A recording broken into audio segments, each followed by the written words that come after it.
মাগুরায় ধর্ষণের শিকার শিশুটি সিএমএইচে মারা গেছে। শিশুটির মৃত্যুর খবরে শোকের ছায়া নেমে এসেছে পুরো এলাকায়। এ বিষয়ে আরো বিস্তারিত জানবো আমরা পরবর্তীতে। চলে যাচ্ছি পরের প্রসঙ্গে। এই ঈদে জামা জুতো অ্যাকসেসরিজের ডিসকাউন্ট।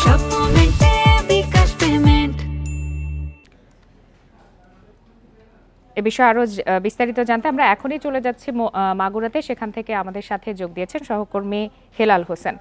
হেলাল হোসেন, 7 দিন মৃত্যুর সাথে লড়াই করে অবশেষে কিছুক্ষণ আগে শিশুটি মারা গেছে, যেটি এখন আমরা সবাই জানি এবং সংবাদ মাধ্যমেও প্রচার হয়েছে।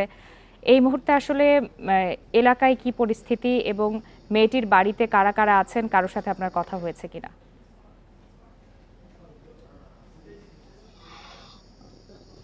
আপনাকে জানিয়ে রাখি, আসলে গত 1 মার্চ কিন্তু মেয়েটি শহরতলী পৌরসভা এলাকায় তার দুলাভাই বাড়িতে বেড়াতে আসেন। বেড়াতে আসার পরে কিন্তু তিনি দিবাগত রাত 5 তারিখে ধর্ষণের শিকার হয় বলে পরিবার অভিযোগ করেছিলেন। সেই ভিত্তিতে পরিবারের অভিযোগের ভিত্তিতে কিন্তু তার পরিবার মামলা করেছিলেন মাগুরা সদর থানাতে। শিশুটিকে ধর্ষণের শিকার হওয়ার পর প্রথমে মাগুরা সদর হাসপাতালে নিয়ে যাওয়া হয়। তারপরে তার অবস্থার একটু অবনতি হলে ফরিদপুর মেডিকেল কলেজ হাসপাতালে নিয়ে যাওয়া হয়। তারপর কিন্তু তাকে ঢাকাতে চিকিৎসার জন্য নিয়ে যাওয়া হয়।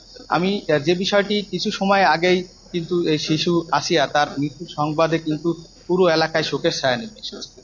তার তার যে পরিবার, আমি কিছু সময় আগে তার পরিবারের সাথে কথা বলেছিলাম।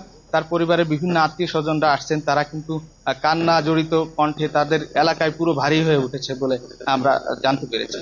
তো আরেকটি বিষয় আমি জানিয়ে রাখি যে তার মৃত্যুর সংবাদে কিন্তু পুরো এলাকা কিন্তু একেবারে শোকে আচ্ছন্ন হয়ে পড়েছে এবং যারা সুধী মহল ছিলেন, সাধারণ জনগণ ছিলেন, তারা বলছেন যে এই ধর্ষণের সাথে যারা জড়িত ছিল তাদের দ্রুত বিচার করা হোক এবং এই শিশু আসিয়া যে মৃত্যুর সঙ্গে জীবন সংগ্রাম লড়াই করে তিনি এই 7 দিন যে লড়াই সংগ্রাম করেছেন জীবন বাঁচানোর জন্য, সেই জীবনের তাগিদেই কিন্তু সাধারণ যে জনগণ তারা মনে করছেন যে আসিয়ার যে যারা এই ধর্ষণকারী তাদের সঠিক বিচার হোক।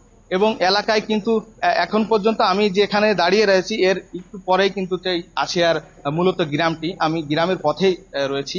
তো তার এলাকায় আমি খবর নিয়ে জেনেছি যে তার এলাকায় কিন্তু শোকের ছায়া নেমে এসেছে। তারা এখন এলাকাবাসী বলছেন যে যে এই ধর্ষণের সাথে যারা জড়িত ছিলেন তাদের দ্রুত বিচারের আওতায় আনা। তো এই ছিল এই এলাকা থেকে সর্বশেষ পরিস্থিতি। কিছু সময় পরে আমি সর্বশেষ আপডেট আপনাদেরকে জানাতে পারবো আপনার মাধ্যমে। ধন্যবাদ। হেলাল হোসেন, নিশ্চয়ই আমরা পরবর্তীতে আপনার সাথে আবারও যোগাযোগ করব। ধন্যবাদ আপনাকে।